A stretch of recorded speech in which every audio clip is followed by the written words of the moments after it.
इस्तेमाल करते हैं तो इससे सैटिस्फाइड हो जाती है, मतलब आपका पेट भरा हो जाता है। जब आपका पेट भर जाएगा तो आप खुद से ही खाना जो है वो कम खाएँगे। तो इसके अंदर मौजूद फाइबर जो है आपको वेट लॉस के अंदर बहुत ज़्यादा हेल्पफुल साबित होता है। चौथे नंबर पे ये हाइड्रेशन को प्रमोट करता है। आपकी बॉडी के लिए आपको पता है 70% जो है वो आपकी बॉडी जो है वाटर से बनी है।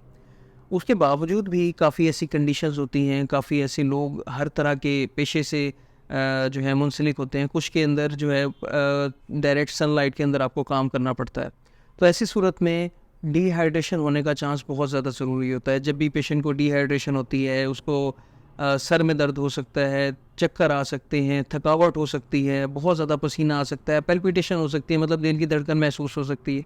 ये सारी चीज़ें जो है डिहाइड्रेशन की वजह से हो सकती हैं। तो ख़ास तौर पर हम पेशेंट को एडवाइस करते हैं कि वो तकरीबन 10 गिलास से ज़्यादा पानी इस्तेमाल करें, और अगर आप लीमू का इस्तेमाल करते हैं तो ये आपकी हाइड्रेशन को मज़ीद बेहतर बनाता है। मतलब आपके